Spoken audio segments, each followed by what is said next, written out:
Unsa ang atong kinabuhi? Ang atong kinabuhi ingon ng mga Kristohanon alagad kini or nag-serve kini ingon nakahayag pinaagi sa ato ang mga testimony. Unsa man testimony? Mga testimonyo sa ato ang kinabuhi, ato ang pagkinabuhi, ato ang mga lihok diri sa kalibutan. Kung kinsa ta, atubangan sa ato ang family, atubangan sa ato ang mga kahigalaan, atubangan sa atong mga kasilinganan, kinsa o unsa ang imuhang testimony. Mainhan ba ka na ikaw Kristohanon kung kauban nimo ang mga tao na wala mga lagad sa Ginoo?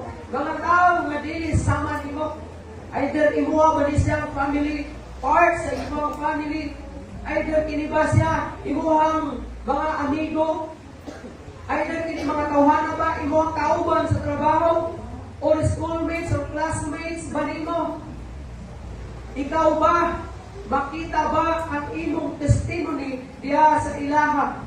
Makita ba ang Kristo diha sa imong kinabuhi? O kakuhaan ba nila o maayong panag-ingnan ang imong kinabuhi? Efeso 5:8 dato na sa 9. Duha kasahon.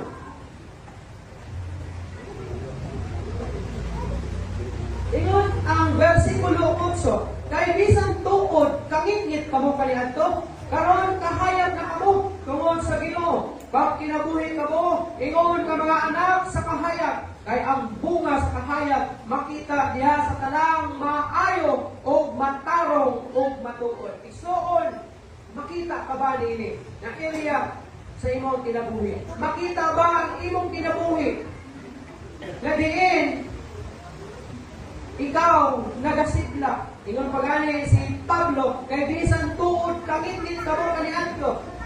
Naghisgot siya, may tungod sa kangit-ngit sa kung kinabuhi kaniadto. Unsa man ang kinabuhi? Katuloy kinabuhi na wala pa ka mga lagad sa Ginoo.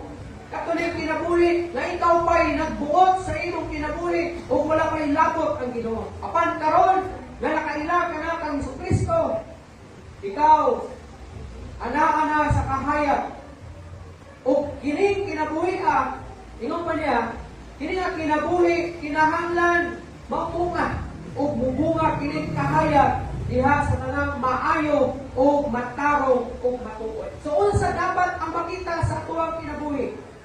Nga bunga nga timaan sa kahayag. Mao kining pagkamaayo, pagkamatarong o